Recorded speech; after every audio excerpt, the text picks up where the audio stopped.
Bon, t'as la flemme de t'entraîner parce que t'es un gros porc, mais tu sais qu'il faut le faire pour progresser. Tu vas donc te tourner naturellement vers les pré-workouts. On va donc voir aujourd'hui les facteurs pour lesquels ton pré-workout c'est de la merde ou pas, les facteurs qui font que c'est de la merde ou pas, et les ingrédients que doivent contenir ton pré-workout ou pas. Tout d'abord, le pré-workout, il faut savoir à quoi ça sert, parce que je vois beaucoup trop de monde en prendre sans même savoir à quoi ça sert justement. Donc je vais t'expliquer ça simplement.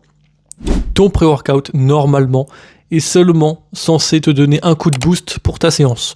C'est censé augmenter ton énergie, c'est censé améliorer et booster ton système nerveux, mais aussi à améliorer la circulation sanguine, pour donner cet effet congestionné, pour donner cet effet énorme devant le miroir qu'on aime tant.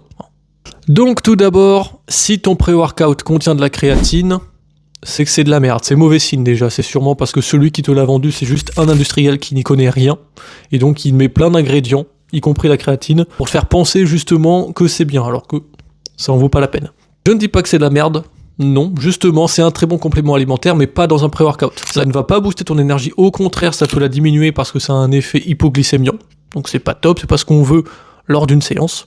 Et en plus la créatine c'est à prendre tous les jours, notamment lors des repas si possible, alors que les pré-workouts c'est seulement avant les séances. Pré-workout t'en prends pas, quand tu fais pas de séance t'en prends pas, le matin en te levant si t'as rien à faire de la journée. Donc la créatine n'a rien à faire dans un pré-workout, bien que ce complément soit très intéressant. Deuxièmement, est-ce que ton pré-workout contient des BCA ? Bon, s'il contient des BCA, c'est à jeter, c'est vraiment de la merde encore une fois, c'est juste que celui qui te l'a vendu, c'est un industriel qui veut faire un maximum de marge sans même se soucier de la qualité du produit. Les BCA, déjà, sans même parler du pré-workout, ça sert pas à grand chose, alors dans un pré-workout encore moins, ça ne booste ni ton énergie, ni ton système nerveux, ni augmente ta circulation sanguine. Ça n'a donc rien à faire dans un pré-workout, d'accord ?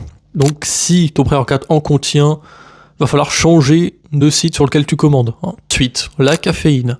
Je ne vais pas te dire qu'il faut que ton pré-workout ne contienne pas de caféine, pas du tout. Non, justement, il faut qu'il en contienne, mais attention au dosage. Caféine est un très bon booster d'énergie. C'est d'ailleurs le principal actif qui va te donner un coup de boost dans tes pré-workouts.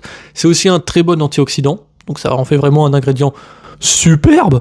Il est conseillé de ne pas dépasser les 400 mg par jour et par personne, mais malheureusement on voit que certains pré-workouts contiennent des doses immenses de caféine. Dans une dose de pré-workout tu vas avoir 200 mg, 300 mg, voire plus de caféine, ce qui est totalement hors sujet. Bon déjà, si tu as besoin de plus de 100 mg de caféine par dose de pré-workout pour sentir les effets, c'est que tu bois beaucoup trop de café dans la journée, et donc que ta résistance au café est beaucoup trop haute. Au-delà, ça ne sert strictement à rien, c'est que ta résistance est beaucoup trop haute, c'est que tu bois beaucoup trop